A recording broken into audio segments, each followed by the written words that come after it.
Greetings, Internet faithful. Sorry about that. I'm some guy named Rob, and welcome once again to the International Academy for the Subtle Art of Talking to Oneself. Welcome to MVP Baseball 2004 from EA Sports. You're probably wondering, Rob, why are you playing a game that is now 15 years old? Well, I'll tell you.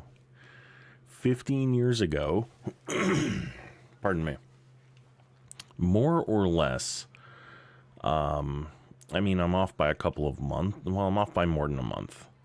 But 15 years ago, the Montreal Expos began their last season in the major leagues. I really got to make sure that I keep that active. That's really annoying. Sorry about that. The timeout on this is brutal.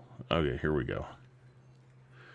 So yeah, I'm going to have to keep flipping around in the menu, but while I do my introduction. Sorry about that. So yeah. The way that we're doing this is the very last season of the Montreal Expos was not very good.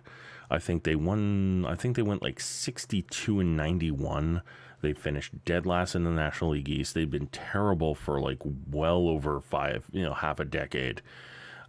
Things never were the same after the 1994 season, which happened 25 years ago, where the Expos were the best team in baseball, bar none. They had the best record in baseball, and then the lockout happened. This was a team that looked like it could go all the way. And so after the 94 season, that was ruined, a lot of people... management, especially the ownership, decided, okay, we're going to have a fire sale. We're going to get rid of all the good players.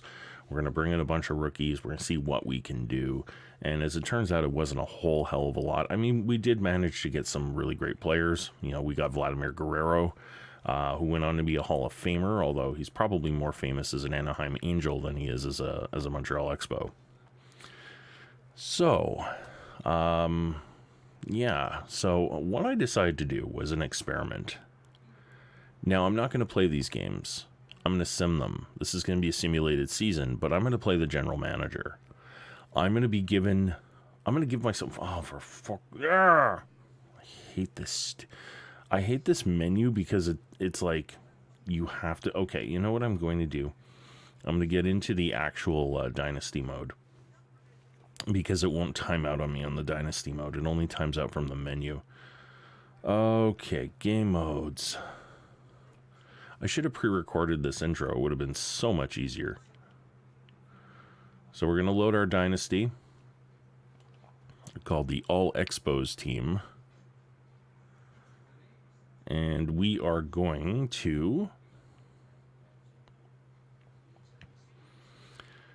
get this put together. Here we go. My apologies, by the way. I'm still recovering from a cold that just will not die. I just want this thing to go away in the worst possible way. But anyway, I'm gonna plow through this. Now, this team obviously has been altered already. I've already gone ahead and put my mark as the general manager on this team, because as you can see right now, we are listed as second in the league. Let me actually, you know what? Does my mouse cursor get recorded over this? It does. That's awesome, because I can highlight that we are second in the league right now in pitching, and I'll show you why in a second. We are ranked 6th overall for hitting, 5th overall for base running, 23rd for fielding, which is a little, I'm a little sketchy on that. I don't like that number. I want to bring that up. But let's show you the new roster. Well, first of all, let's show you the payroll. The default payroll for the Montreal Expos in 2004, according to this game, is just a shade under $15 million. Actually, I think it might even be $14 million. $14 million to field an entire baseball team. That's what some players make in a year. Even in 2004, there were guys up in the $10 million range. That was ridiculous. There was no way that they could put together a winning team on $14 million. So here's the thought experiment. The thought experiment, and this music seems a bit loud. I'm going to verify. Oh, it looks like my audio's not being captured at all. Okay. So there's no audio from the game at all. I'm the only one who can hear the damn music. So give me a second here. I'm going to completely, everything worked out great when I was testing, and as soon as I went live, it all kind of went to hell, other than the actual microphone that I'm speaking into right now. So I'm going to take a moment here. I am going to throw up a be right back. I am going to get some music. Hopefully it'll play. Oh, wait, hold on. So we're gonna, we're gonna get some music going here. Really sorry about this, guys. This is kind of embarrassing. I'm ashamed to say that everything worked great up until I went live. All right, here we go. Let's pull you in.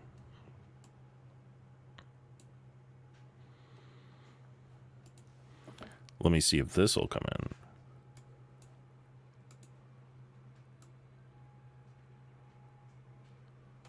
Yeah, for some reason I can't get my desktop audio to work. All right, so I'm going to have to carry this pretty much on my own. Nice. Okay,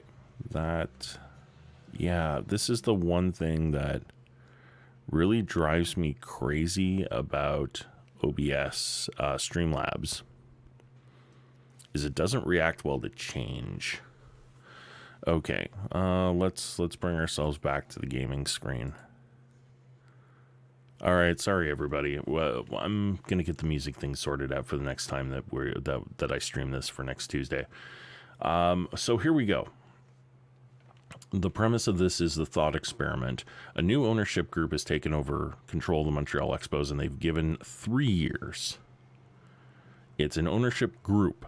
So this is, multiple companies. I'm thinking like, for those of you who are familiar, Quebecor or, the Molson Group, people who own like the Montreal Canadiens, or like Videotron, which is a major cable company in the Montreal and Quebec area, where the team is situated. So we're going to work under the assumption that an ownership group has come together, taken over the team, because I believe it was under ownership of the Major League Baseball at this time.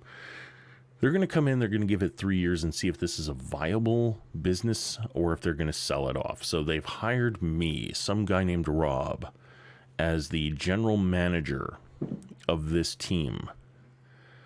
$14 million, it's been decided, won't cut it, but I need to keep the budget reasonable. So I'm going to go with sort of what I'm going to spend some money, but I'm not going to go insane. But I've given myself, I think, a limit of $60 million, which still, it's a lot of money, but it's for 25 players, plus, all my rosters in my minor leagues. Because you have, like, if you look through here, you've got, Edmonton Trappers and the Harrisburg, whatever they're called. I can't remember what they're called. But you have your AA and your AAA teams as well. So, with that said, I decided the first thing as the Montreal Expos general manager is I'm going to go out and I'm going to try and get back a number of superstar players that used to be Montreal Expos that are on other teams. Now, I had to resort to some trickery to get this done because, honestly, I didn't really have a whole lot of bargaining chips. So yeah, I kind of had to cheat a little bit. Well, no, I didn't have to cheat a little bit. I could have done this, and I have done this in the past, but God, is it a slog. It would have taken me like 10 hours just to set this up with all the trades and everything. So instead, I just turned off fair trades for now, just to set this up, and then I turned them back on. So, transactions. Let's take a look at my roster. Let's look at my depth chart. So you're going to see, for those of you who are longtime Expos fans, and God bless you. You're going to see in left field Cliff Floyd, who was brought back to us from the Mets, Rondell White, who I believe was with Cleveland at the time. We have Milton Bradley in center field. Milton Bradley was an Expo. Marquise Grissom from the San Francisco Giants. He was on the Giants in 2004, or the start of 2004. Back from the Anaheim Angels, Vladimir Guerrero. In free agency, I picked up Raul Mondesi, who's a very, very solid right fielder, also a decent bat and a good backup, because Vlad did have injury issues. So I wanted to make sure that I had the most solid of outfields. And you're probably wondering, Rob, where you're missing a couple. Moises Alou, Larry Walker. Well, I converted them to first baseman because these guys are a little older right now. Larry Walker, 2004 was his actual last season. He ended up being on the Cardinals team that went to the World Series but got swept by Boston. But he did pretty well in the postseason. But this was really kind of his last hurrah. So he's not what he used to be. He's still really good at the plate. And he's still okay as a fielder, still got a rocket for an arm. But I figured first base is a pretty safe place to put him because he doesn't have to be as mobile, as agile. And Moises Alou, same thing. Moises Alou was on his way out as well.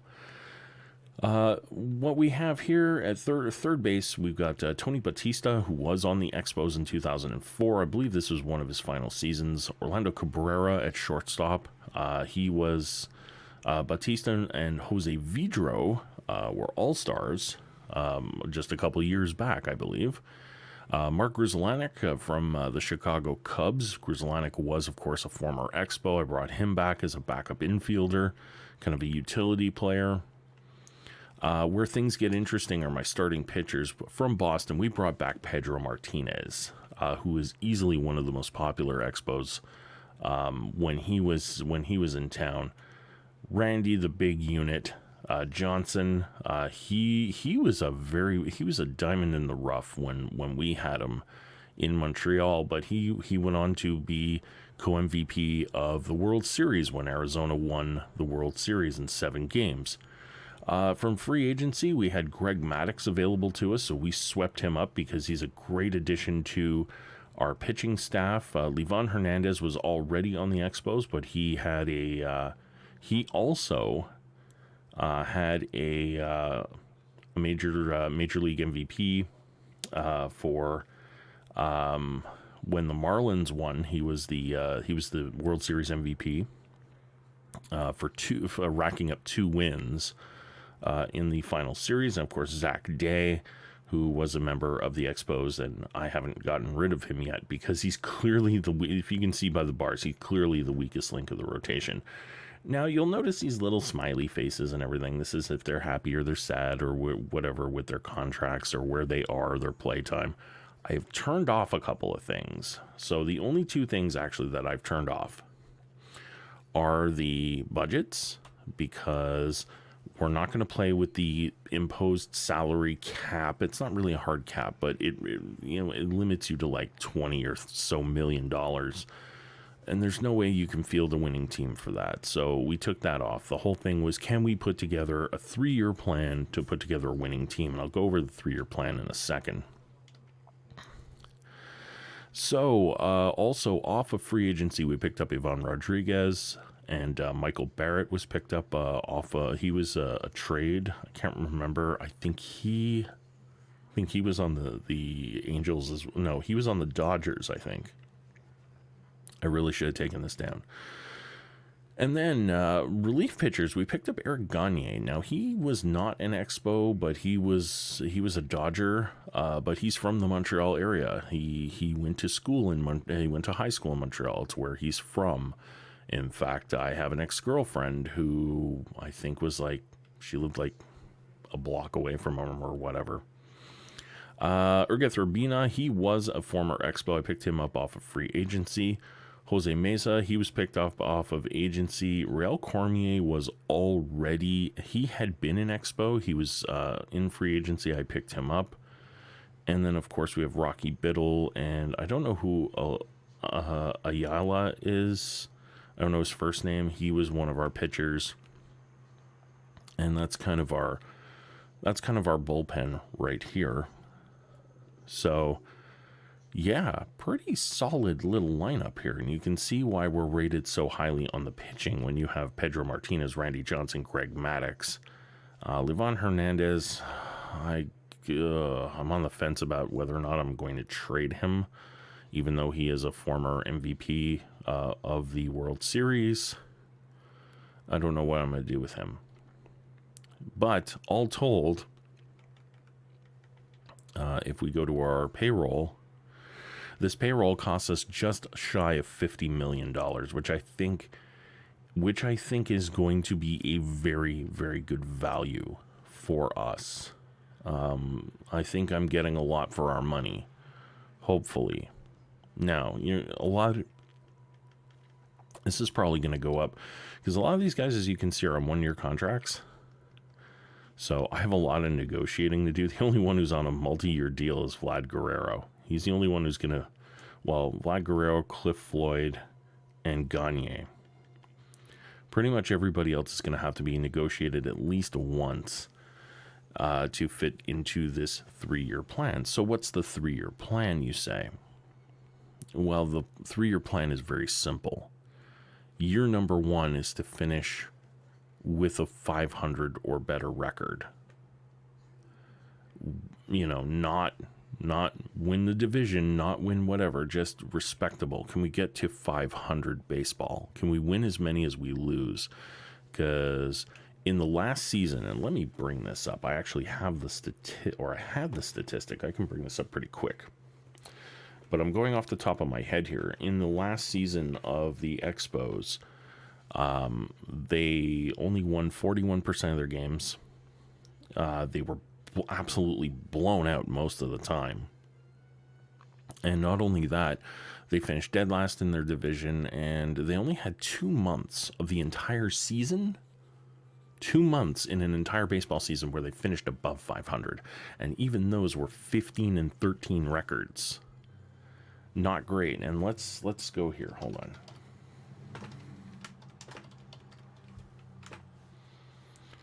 So what I'm going to do as part of this, and I'm going to start this with the next week's stream, is we're going to follow how does my dream team, so to speak, or at least the team that I've put together, compare to how the real Expos did over the course of the 2004 season.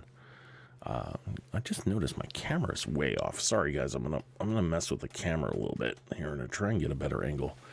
So I'm actually in frame and you're not just staring over the top of my head.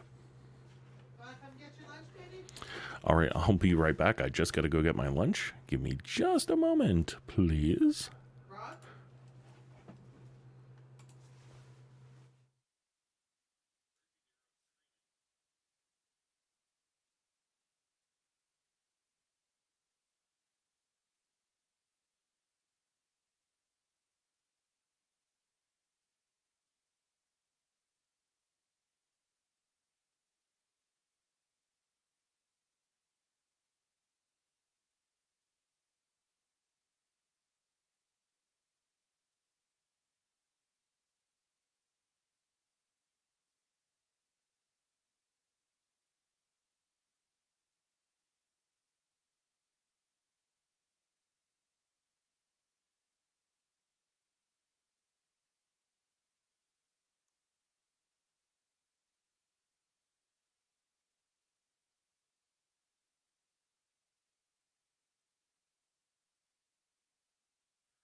Okay, and we're back. That was Mrs. Some guy named Rob who's making sure that I actually eat something and have myself a little drink. Now, there is a tradition on my stream that every time I'm playing that I drink beer. Well, I have to work after this, so having a brew is probably frowned upon, but I do have a root beer. So we have our mug root beer here. Actually, let me show the English side. Although we're in Montreal, so I can do the whole bilingual thing. So mug root beer. And we also have our traditional ASMR from hell as I open this. So obviously, if I call it ASMR from hell and you're listening in headphones, you might want to turn it down just a little bit for a second.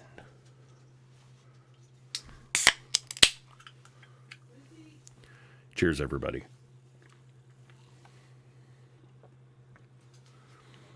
All right, so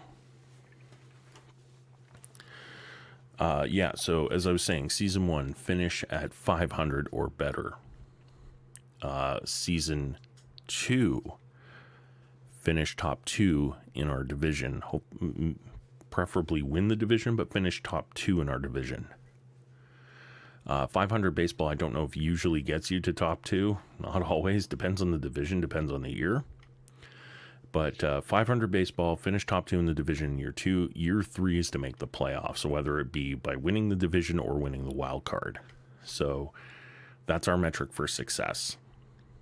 Now, I could play all of these games as the user. I could, pick up my controller and I can grind my way through it. And let's face it, I would almost certainly make the playoffs in like year 2 at most, if not year 1. By year 2, I'd be winning World Series, because once you get into the groove with this particular game and you're locked in, it's hard. It's hard not to win. You almost have to handicap yourself to not win. But I'm going to let the computer handle both my offense and my defense, my fielding, my everything. The only thing that I control is signing the players and setting up the rosters. I don't call the games. I don't decide when the pitchers get warmed, when the bullpen gets warmed up. I don't decide when pitchers come out. That's all up to the computer. I'm trusting the team's manager to do their job. I'm the general manager. I give the manager a team to play with. So here we go.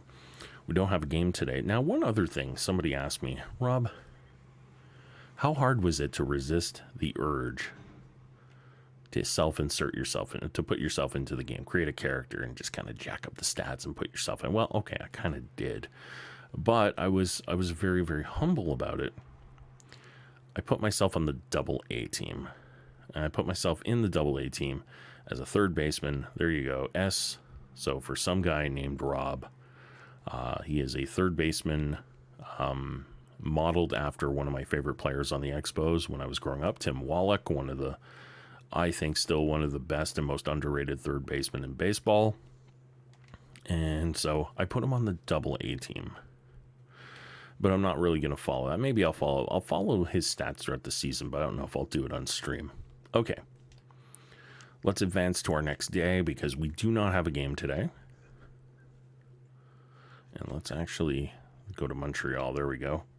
Nobody had a game today. We're going to advance. Monday, April the 5th. Still no game. So we're going to go ahead. We're going to advance. Now my Double-A team has a game. We're going to quick sim. We lost 10-6. And we won 3-0 in our Triple-A game. Doesn't really matter. I'm not really worried about the line score and everything. Okay. So, yeah, whatever. I'm worried about the Expos, not the farm teams. Okay, so we have our inbox, strategies versus the Marlins and an injury.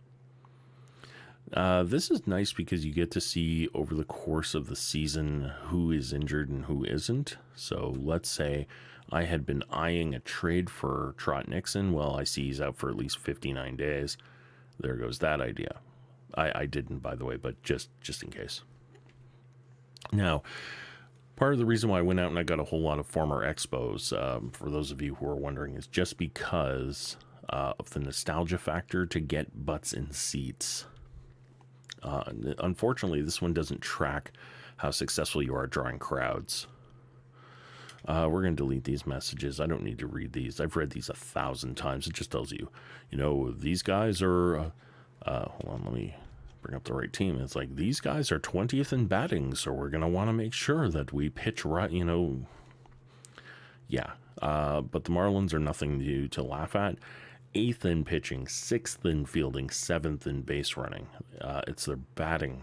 So this is not going to be a cakewalk by any stretch of the imagination. And if we take a look at our handy dandy 2004 stats, April 2004, where the Expos win a whopping 5-19.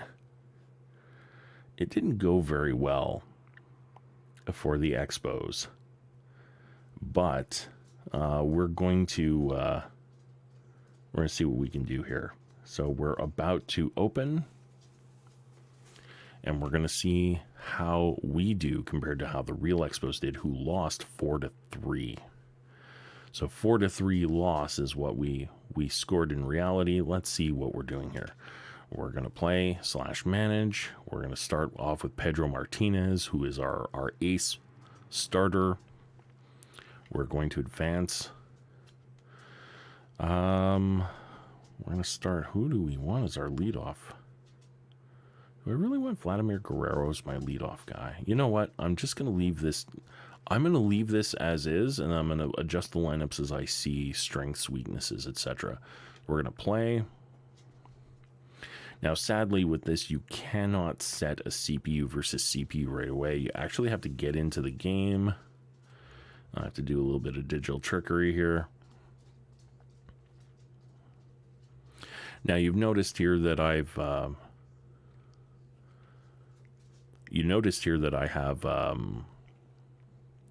a PS2 version, but I have an Xbox controller. I do have the PC version of this that I have installed. It doesn't run very well. It never did. And the problem with the PC version is it does not accept regular USB controllers like an Xbox 360. Will not recognize them. It has to be Logitech and very specific Logitech controllers. So I'm using an emulated version of 2004. So I'm just going to, oh yeah, I have way too much game sound in my headset right now that nobody else can hear but me. So here we go. We are going to select our controller. We're going to give control completely to the PC. And we are off. The 2004 season is underway, and here is the first pitch. All right, Vladimir Guerrero was never known as a guy who had a ton of patience at the plate, so they're going to try and pitch around him quite a bit, and they manage to jam him on the inside for a relatively easy ground out down the first base line. That might have been a pitch other batters would have held off on. And yeah, this is going to be probably something they're going to want to do with us a lot. You'll see that they're working the edges, working the corners, trying to get guys to chase. In fact, all three of those pitches so far, including that really sick knuckle curve, just dropped right out of the strike zone. Now, one thing I will say, in spite of the fact that this is a PS2 era game, the graphics are not horrible. I expected a lot worse from PS2 era graphics. You know, no one's going to confuse this with MLB The Show. But at the same time, when you think of PS2, you don't necessarily think of something that would be viable in 2019. All right. So we got the pop-up. It is 3 up and 3 down. We are bringing up the Marlins batting order. And, of course, on the mound, Pedro Martinez. All right, let's see what we got here. Batista at third, over Cabrera, Vidro, and Walker on the infield. Rodriguez behind the plate. And Luis Castillo coming up to bat for the first at-bat for the Marlins in 2004.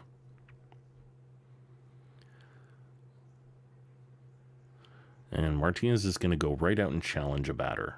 And that's what I like. That's another thing I've always liked about him. He will try to get people to chase.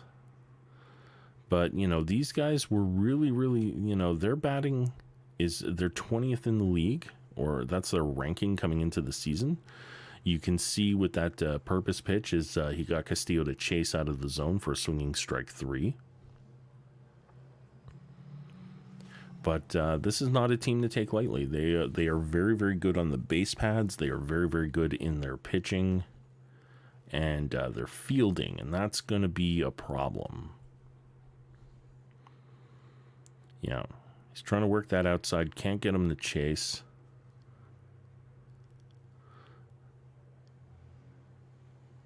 And there we go. First out on a ground out to third.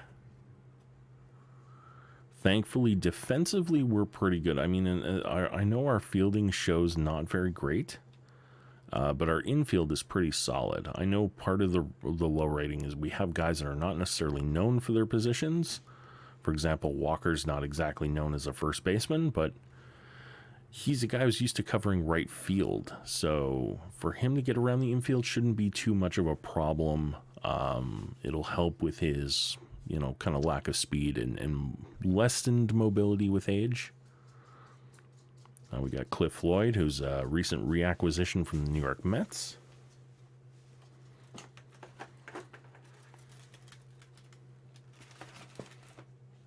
And Cliff Floyd has very good plate discipline. Now that would have been a strike anyway, so he took a swing at it, got underneath it and popped it up. Didn't get everything on it. And we got Tony Batista up, our third baseman. He was very much on the decline during this time. If I had to pick one of the weaker links on the team in terms of my roster, this would be one of them. Although, can't complain too much with a nice solid hit like that. Although he, as you can see, he only turned that into a single. That was a sweet swing, got it all the way out to the wall. But unfortunately, he has no speed. So with that complete lack of speed, he can only turn that into a single. Now, Larry Walker I brought on just for pure muscle. He was one of our. He was really missed when he was traded to Colorado.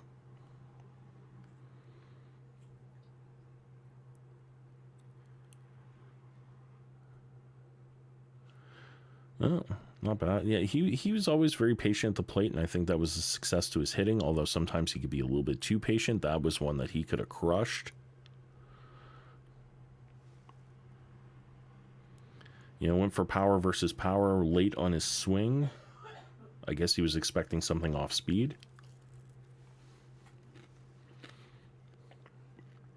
And we got Milton Bradley coming back to the Expos.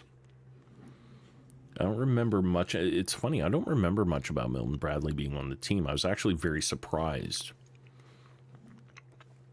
to find out that he was a former Expo. What I did in putting together this team was I looked in 2004, who were some of the more, like from 1994 when they had the strike year to 2004, during that 10-year gap, who were some of the more notable Expos that have been, or notable players in the league that had been Expos. And Milton Bradley's name came up, so I acquired him. Ooh, caught him looking. A little bit too patient. There was no break on that ball at all. That was really one he should have swung at.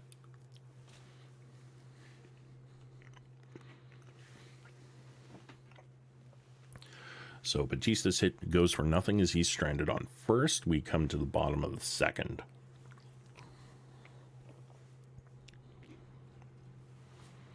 And of course, Martinez is going to go right out. He's going to challenge him. He's going to keep them in the strike zone for the most part. And he's going to use location and control, get that nice easy ground out. I'm thinking I'm going to like the putting Larry Walker at first base, because I think it lets me take advantage of his batting power and hitting prowess, while at the same time putting him in a position where he's not going to be a liability in the field, because obviously Vlad Guerrero is a much better right fielder, especially at this point in time. Although one of the really funny stories about Larry Walker is, I I can't remember who they were playing. I think it was the Dodgers.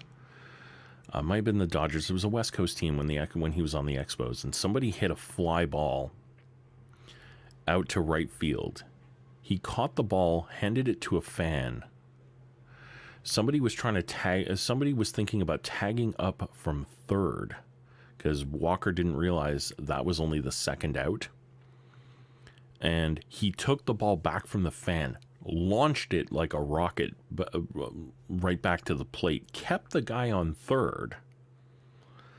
It was against the Dodgers, actually. Kept the guy on third. And the next inning, he came out when the Expos took the field. Larry Walker brought a signed baseball, gave it back to the same fan, almost to say, sorry, buddy, I kind of had to take that ball back from you. All right. Yeah, he's got that pitch, that circle change, which looks like it's going to drop into the high part of the strike zone, and it just doesn't. It totally fools batters, and they will swing at that almost all the time.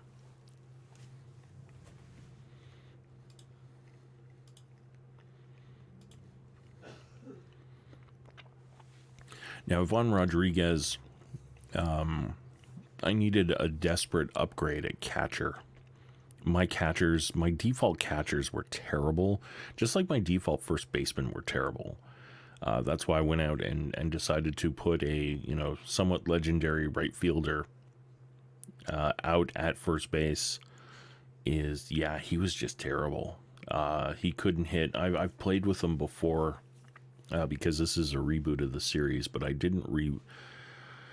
did things a little bit differently, and I didn't quite use the same selection criteria as before. Wow, nice.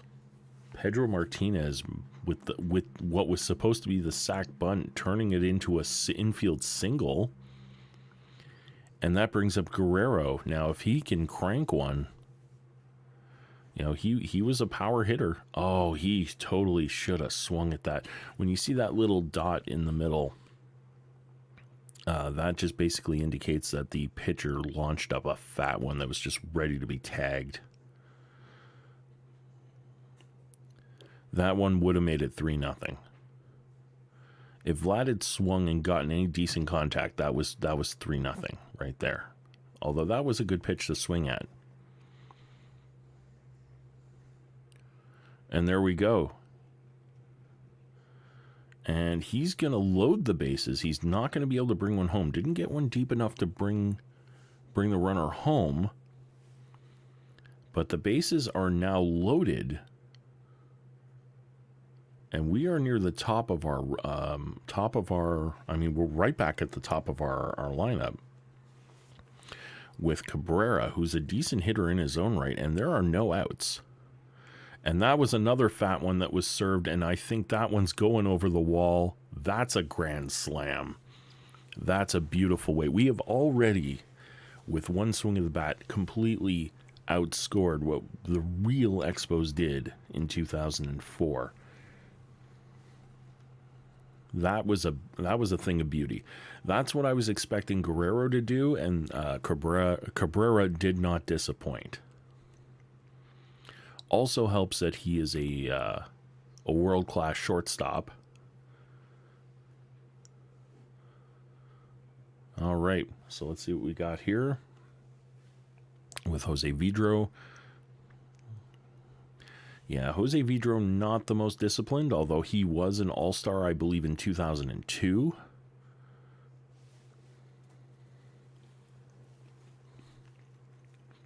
And if I'm wrong about any of this, please correct me in chat. I don't have all my baseball stats. I know there's some real, stats-heavy guys that are out there.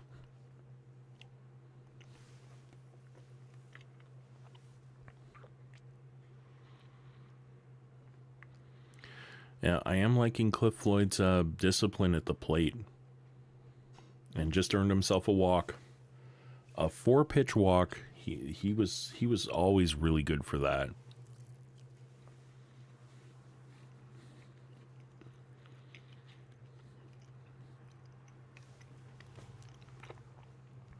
And again, that lack of aggression with those pitches that are ripe for the picking just kind of bothers me. Now again, I'm not the manager of the team. Oh, that's going to be caught in foul territory.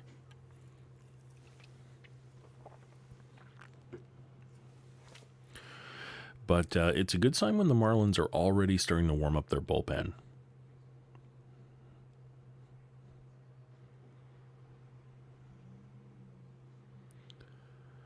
Yeah, I mean it's top of the third. They're warming up their bullpen already. I'm pretty happy with that. Of course, it helps that we have a 4-run lead. That makes me even happier.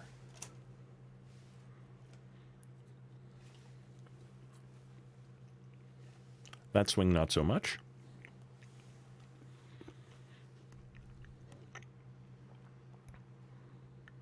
Oh, that was another one that was... Okay, so he didn't get a great hit on that ball, but that was another one where even being jammed on his hands, he still managed to put it into the outfield. Normally, that would have been like a pop-up to the infield. If he'd gotten good wood on that, that was going over the center field wall.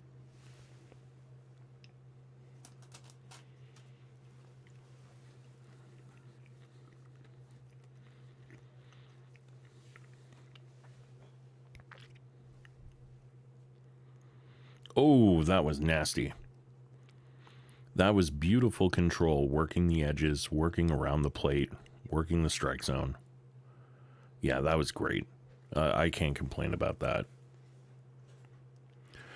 Okay, let me see what I got here. I'm going to see if I can get this.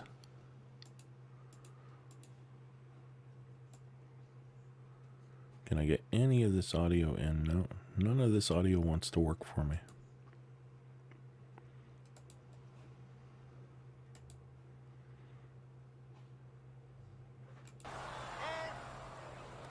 Okay. Is that working? Now, what I'm going to have to do for a second here, I think I may have figured this out. If I have. And that looks like it's... Oh! And there is Vladimir Guerrero flashing the leather. Alright, so what I'm going to do now is I am going to just very quickly take a look to see if this has resolved my issues with the audio. Give me just a moment.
Okay, so that looks like it's done it.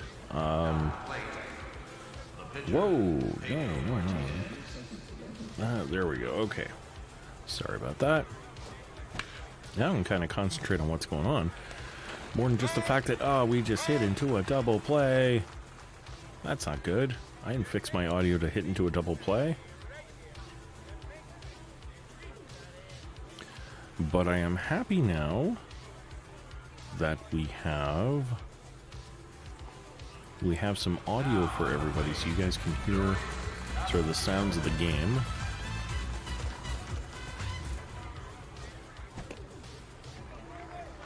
And it looks like, yeah, I think I have my meters set pretty well, or at least I'm hoping that I do, because I have the ambient crowd noise and everything set fairly high.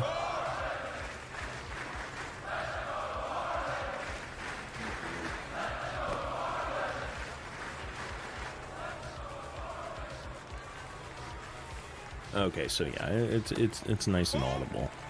Again, if the mix is off, please let me know.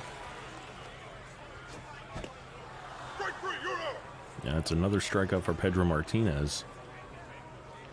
And in spite of the fact that he is no longer with Boston, who in reality went on to win the World Series, he still looks like he's going to be one of those Cy Young favorites.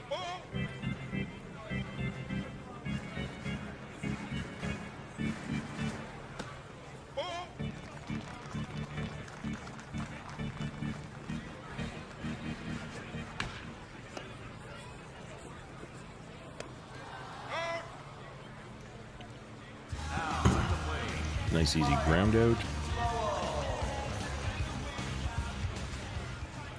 And he's been pitching very, very smart for this game. Oh, let's see, does he make it? Oh, he got it. Good job by Walker to extend and make sure he kept a connection to the bag for that one. That was not an easy play to make.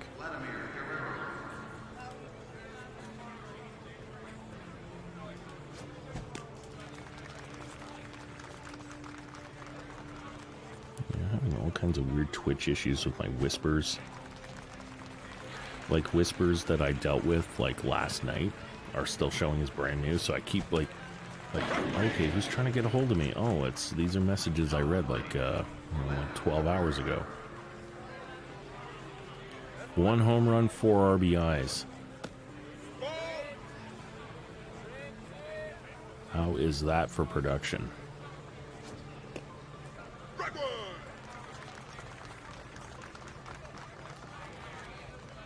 You know, when you listen to some of the commentary from the crowd, you wonder how much fun the folks at EA Sports had recording some of the lines, you know, making fun of the ump or telling the batters that they stink or chanting overrated or things like that.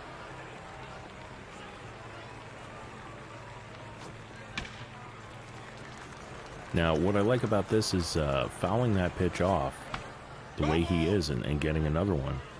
He's upping the pitch count. And there we go. He earns himself a walk.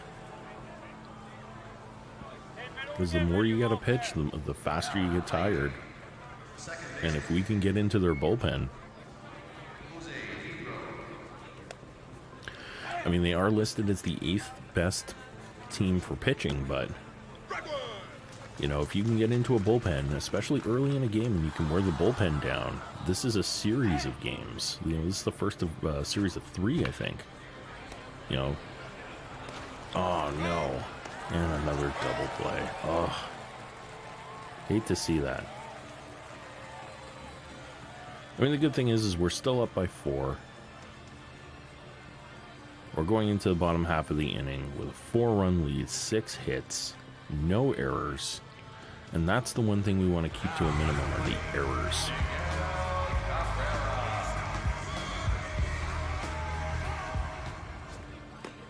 Alright, I think I'm going to lower down the game volume just a little bit. It seems to be a little bit on the loud side, so we're going to bring that down a little bit. And again, these are things that when I did my tests, they all worked flawlessly, and then when I started streaming, things just kind of went off the rails, so I have to readjust my mix for everything. There we go. Yeah, that was just I'm going to challenge you. I dare you to hit this. And he took him out. You know, because this is not a terrible team. This is a team that won a World Series. I mean, not this exact team, obviously, but, you know. That's the one thing is, the Expos never, ever appearing in a World Series. Expos and the Brewers, I think, are, is it Brewers or the Mariners? No, I think it's the Mariners. Are the only 2 teams that have never appeared in a World Series.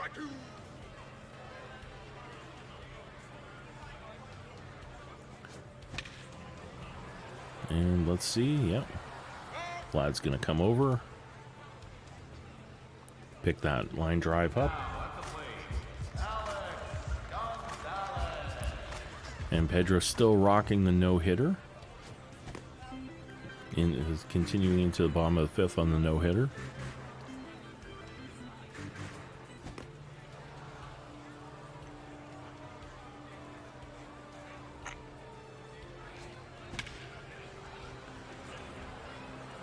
There we go. And I believe that was... Who was that? Was that Floyd? Yeah, that was Cliff Floyd. I don't know why his outfield character model looks so much different from his batting character model. It actually looked more like the character model for Marquise Grissom.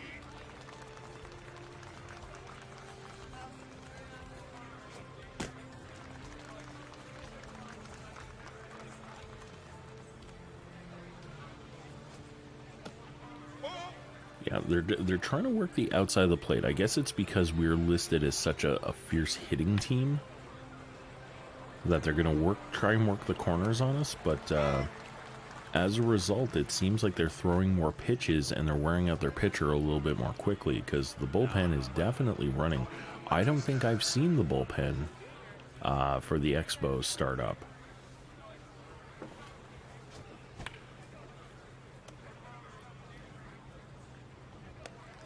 Of course, top of the sixth, and you're behind 4 runs. The Marlins are in kind of a jam here. They really got to. First of all, they have to make sure that the Expos don't score anymore. But at the same time, they also have to make sure that they start manufacturing some runs. And with the way that Pedro Martinez has been pitching this game, I don't see that happening. Ooh. All right, I have to recognize that's a good diving play to keep the single, to basically rob the single. Actually, that might have been a double. That could have been an extra. If that would have fallen, that would have been extra bases because that would have gone right by him.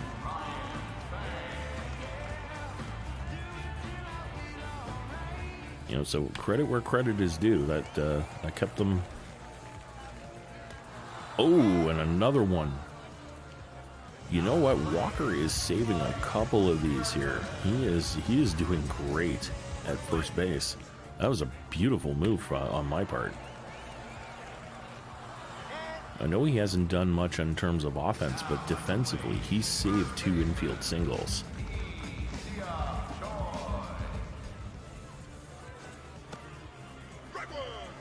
Ooh, just on the edge of the strike zone. I'm amazed he got the call.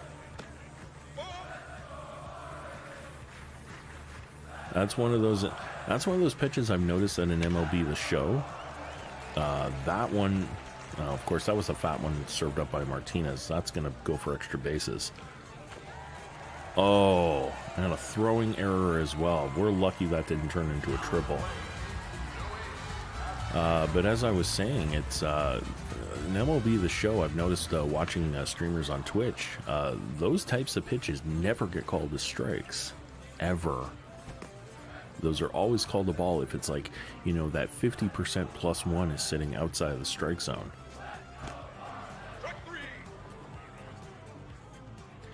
Well, the no-hitter is no longer in play, so the pressure's off for that. But at the end of the 6th inning, Montreal is still up 4-0.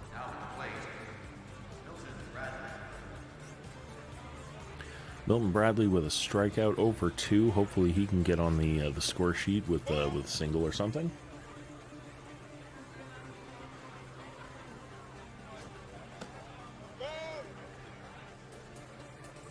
And one of the reasons why I went for so much depth at these positions is if guys get into a slump, the guys underneath them are still really good.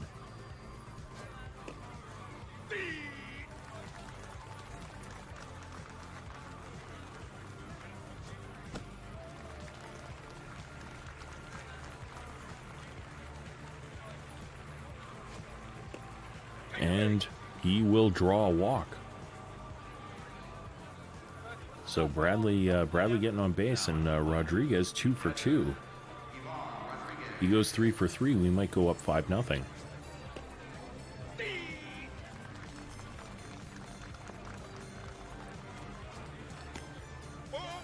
Ooh, that was a very close pitch. Those types of sliders, that's a lot closer than you would imagine. Because that breaks really, really late from what I'm seeing here. Now, that was a great pitch right there. Because even if you don't swing, that's a strike. So 3-2, no outs. Runner on first. Oh, and he'll keep it alive. That would likely have been an infield single. Oh, and that one's going to go to the wall. Oh no. That did not make it down. That was actually a really good defensive play.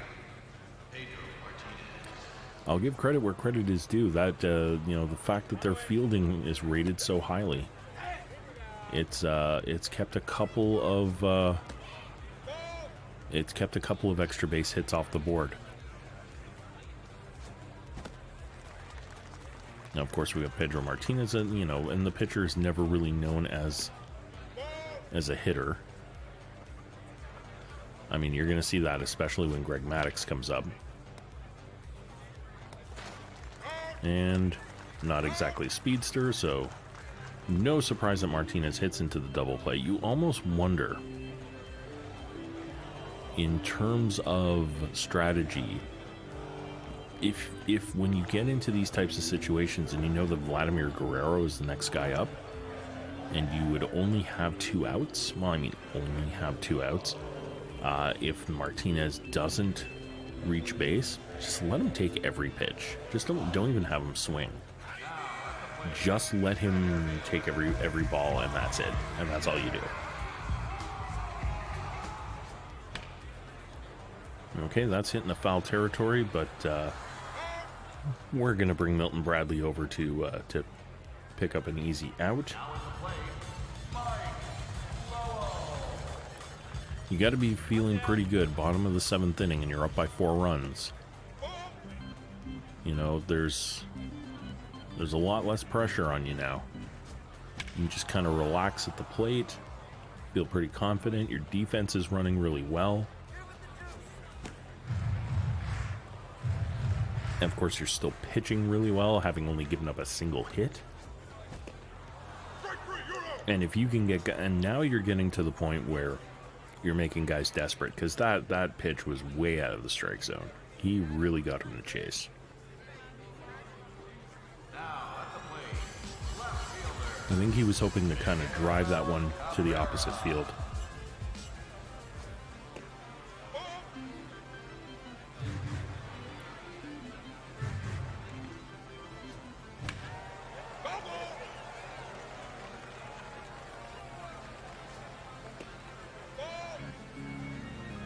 Yeah, that curveball was responsible for the last strikeout. I don't blame him for throwing it again.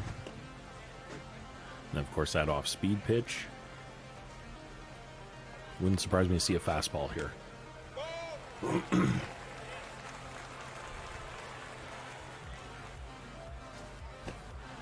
Comes right back inside with the fastball again. Gets the swinging strike for the strikeout. I mean, you know, Pedro is just firing on all cylinders right now. This is some good stuff. And of course, you got Vlad Guerrero coming up, followed by Cabrera. Guerrero's 1 for 3.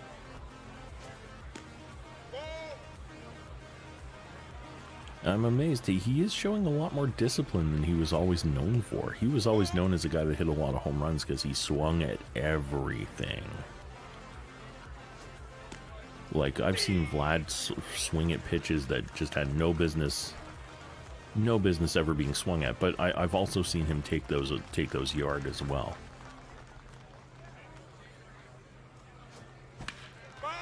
Yeah, and he's keeping the inning alive. He's again wearing on the bullpen. Not exactly the end result you want, but that's kind of the Vlad Guerrero I know. Swinging at the low pitches outside the strike zone, hoping to golf one over the right field wall.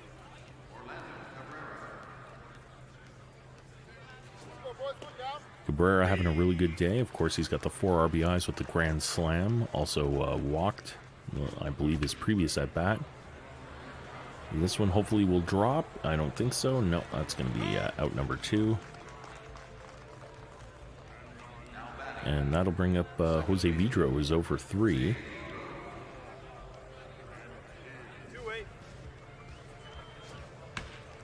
Oh, almost getting that down the third baseline. That would have been sweet. That probably would have gone for extra bases.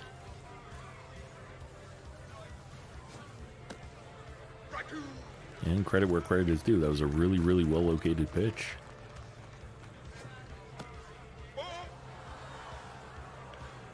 And giving the Expos credit, I mean, you know what? When you're up by a large amount, you can get over-aggressive, just thinking you can kind of smell blood in the water, and just say, you know what? We're up by a huge amount. Let's just swing at everything and knock it out of the park. No, I think he did try that on the last pitch, but, you know, there's a lot more restraint that I'm seeing at the plate than I would have thought. I usually see a lot more aggression with big leads. You know, aggression in the pitching, you know, you're going after these guys. Especially since right now, you know, bottom of the 8th, 1 hit, you almost feel kind of untouchable. You got that confidence. And there we go. And that's why Vidro has a spot on this team in spite of some of the batting shortcomings early on in the season. Very, very good at fielding. Very good position player.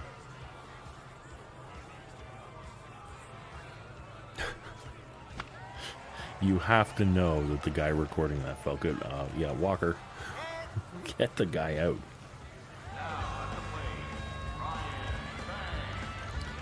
Some of the things the computer does, it amuses me, but at the same time kind of horrifies me that they would think a professional baseball player would do anything like that. All right. Oh.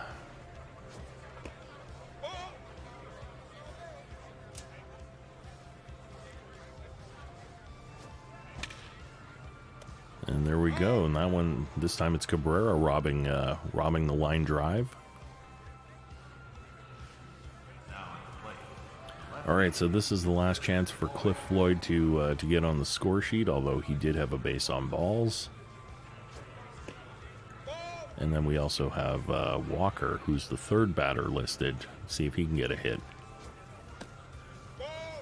And I know it's early in the season, but you want to see everybody start off well.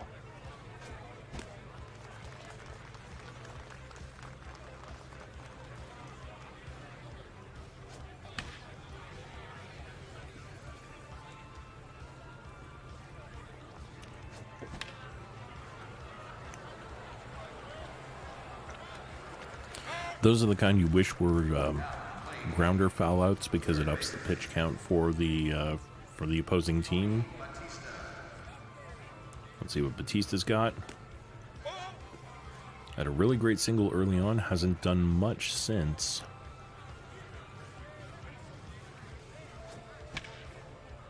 There you go. Fouling it off, making the pitcher a little bit more tired, making it just a little bit more likely that he throws a bad pitch. Like that one right there.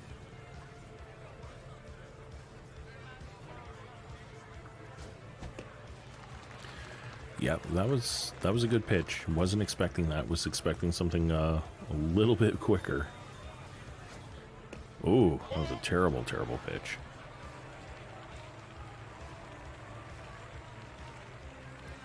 All right, 3-2. Let's see what comes. Oh yes, and that one's got to be going over the wall. There's a solo shot. And again, this is working your pitch count. Making sure if you foul them, you foul them off, foul them off, foul them off. Keep yourself alive, keep yourself alive. Force them to throw more pitches. And there you go. End result, a fat hanging, I think that was a hanging slider. Right over the middle of the plate in the lower part of the strike zone. He just took it right over the wall. Well, now that I look at his pitch, it's probably his two-seam fastball. Yeah, that was his two-seam fastball that hung over the plate.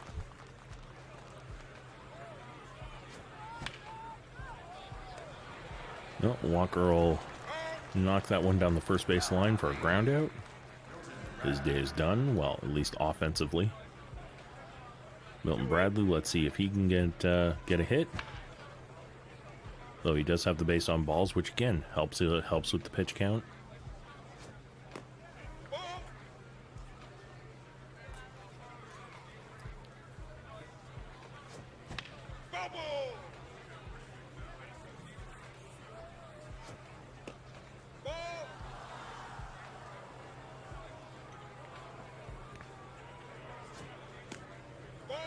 And again, working it late into the count. Now, if he can foul a couple off, and will that drop? No, that will foul off. Thankfully, it won't be caught. But again, you're increasing the odds of a bad pitch being thrown. Good pitch thrown, could not catch up with it. I think he was expecting the two-seam, got the four-seam. And that'll do it for the Expos at the plate. So we're in the bottom of the ninth inning. One hit. And a shutout so far for Pedro.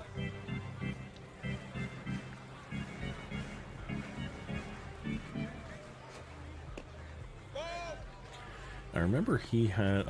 I gotta look this up, actually. I'm gonna do this now.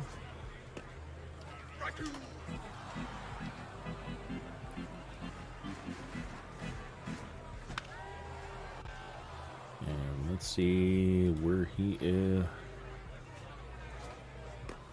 I'm trying to remember. I thought he had. I know.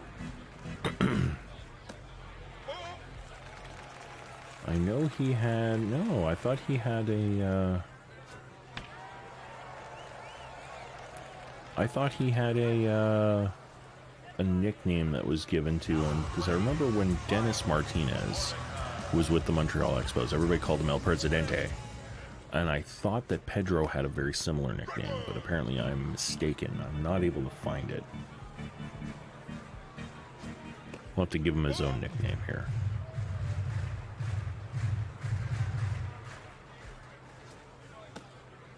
Well, they're getting a little bit more selective. He's still putting the pitches in roughly the same area, although he is probably getting a little bit more tired. So the location isn't as good as it was before, but he's still in and around where he wants to be. Now, hopefully he settles in and finds a strike zone again, because now he's starting to work into higher counts where, again, higher likelihood, you know, that was a great pitch, but higher likelihood that you're going to throw something that's going to hang over the plate, and not only does your no-hitter go away, but your shutout's gone. So we've already gotten the no-hitter taken care of, but it would be nice to preserve the shutout, as Luis Castillo may be the final batter for the day, especially if he's swinging at stuff like that.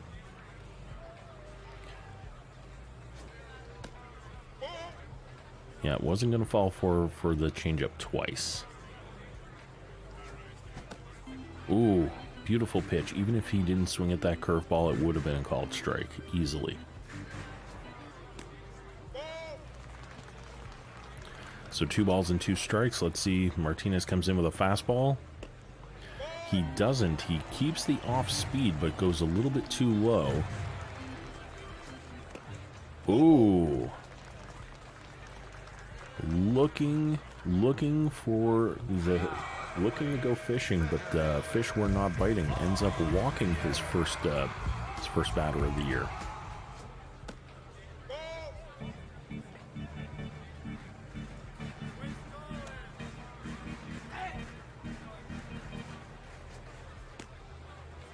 Now, if I were actually managing this game myself, I probably would have. We have the ground out for the win. I probably would not have kept Martinez in the entire way.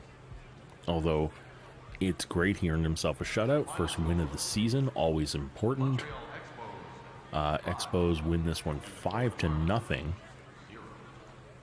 And this lineup, so far, I mean, it's extremely early in the season, but so far, looking pretty good. Take a look at the box score here. So, a few guys with no hits at all, which not great, but the one thing we are striking out quite a bit. We had 7 strikeouts on the day, but at the same time, 5 RBIs. All right, so Guerrero 1 for 4, 1 for 3 from Cabrera for the 4 RBIs. 0 for 4, 0 for 3. Well, 0 for 3, but with the base on balls. Yeah, this one hurts because it's 0 for 4, but with 2 strikeouts. Guerrero, yeah, you kind of expect it. Walker, 0 for 4 with a strikeout. Bradley, 0 for 3 with a base on balls. Of course, Pedro, I mean, 1 for 3. Hey, good on him. Rodriguez, 2 for 3. Batista, 2 for 4 with an RBI. Of course, that solo home run coming in the top of the 9th inning. So, 31 at bats and 7 hits. So, Batista and Cabrera, of course, the only home runs and the only RBIs on the season. Under fielding, nothing really to talk about there. You know, we're going to come here. You know, lots of 0 for 3s, like an 0 for 4. And there's a pinch hitter, actually, who ended up going 1 for 1. So that was your one hit of the day, was your pinch hitter, second baseman. And again, nothing really doing here. ERA 0.00, giving up a single hit. Marlins. And of course, Burnett giving up the 4 earned runs off of that grand slam. 2 walks, 4 strikeouts. ERA of 6. Wayne pitched 3 innings, gave up 1 hit, but it happened to be a home run. ERA of 3. All right, let's wrap up our first day of the regular season. And we are going to be done as we take a look. 10 strikeouts. 10 strikeouts for Pedro. That's nice. That is really, really nice. So quick sim. We win 7-1. Let's see the line score on this one. Ooh, this one was close until the 7th inning, and Harrisburg really opened it up. And we're going to quickly simulate this. It'll be a 4-1 loss. And we're not too worried about that, but what we do want to see is the National League East, where we are tied with the Braves, where we both scored 5 runs. And yeah, okay. So let's go to our next day.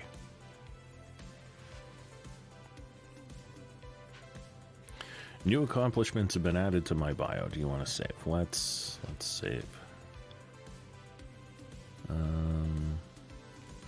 Retry. Save. There we go.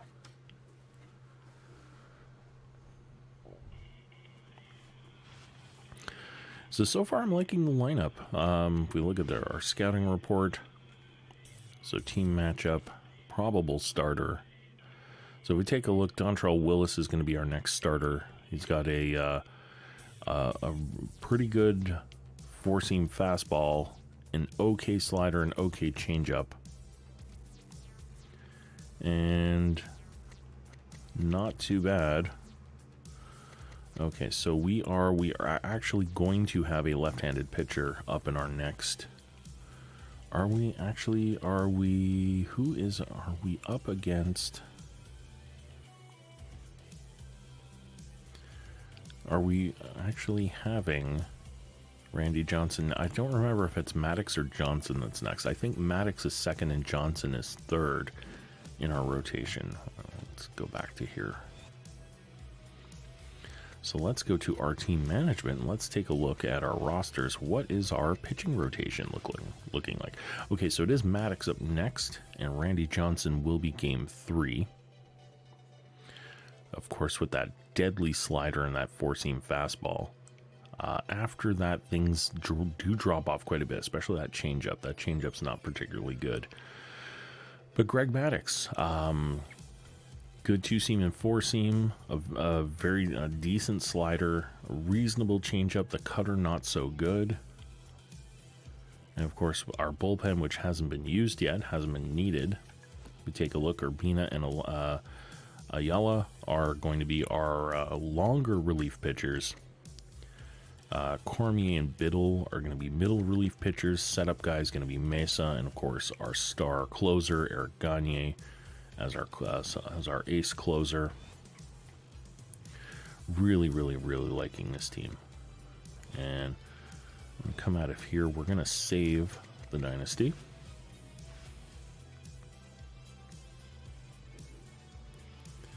And that's going to be it right there. We are going to overwrite the game data. We're going to commit to our changes here in the dynasty. So far so good. So now that I've kind of sorted out the whole thing with music and all that, let me go back here and let me just take a look at options, audio. Let's get a little bit of music in here. Now, can I hear it? Okay, so I'm gonna have to see just for a second because I want to get this mix right. So give me just a moment. I'm just going to come over to the dashboard and I'm going to see how this sounds.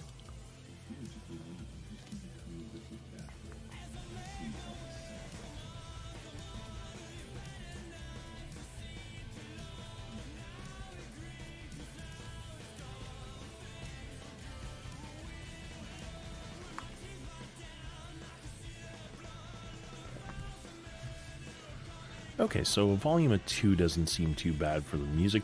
Broadcast, I'm going to keep it 0 because that's the built-in commentary for the game, which I don't want to have going. Oh, really got to mute that. Yeah. Sorry about that. Again, when things don't go as they did when I test them,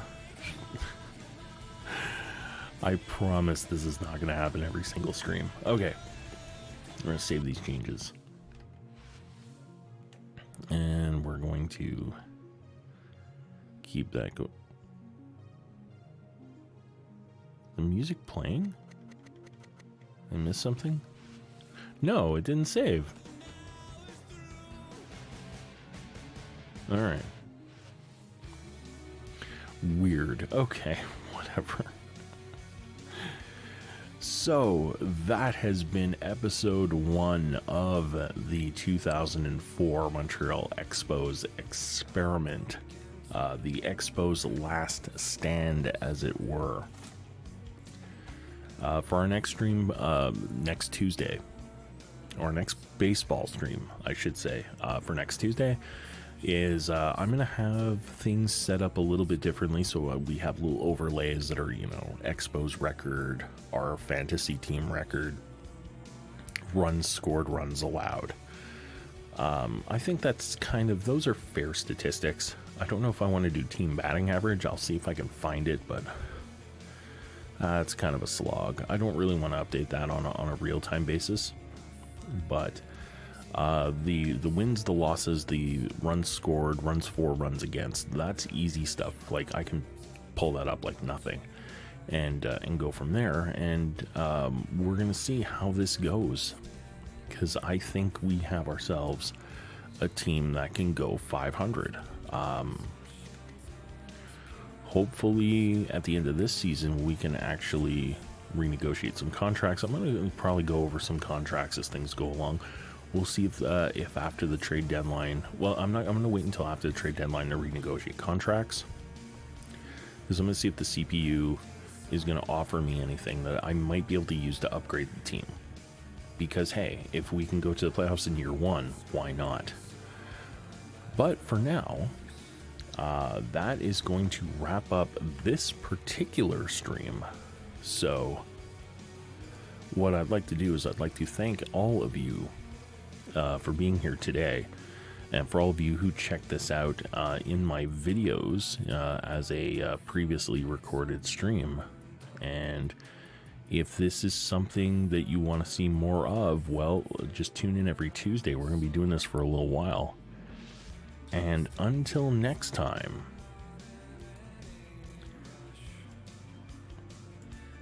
please feel free to like, share, subscribe. Well, in this case, follow. And if you don't delay and act now, you too can soon be regretting following me on various social media platforms. I'm on Twitter at some guy named Rob. I'm on Instagram at just some guy named Rob. Facebook, I have my own little Facebook group for my live streams and things like that at facebook.com/groups/some guy named Rob for people who still use Facebook. And for anyone who wants to support me directly, I'm also on Patreon, patreon.com/some guy named Rob. So until Thursday is going to be our next daytime stream. It's not going to be baseball. It's going to be another game that I enjoyed playing very, very much when I was a wee little guy. Let's face it, I was never a wee little guy, but definitely a game that has been one of my favorites for all time. I'll wait till Thursday to debut it, but until then, take it easy. We'll catch you in the next one.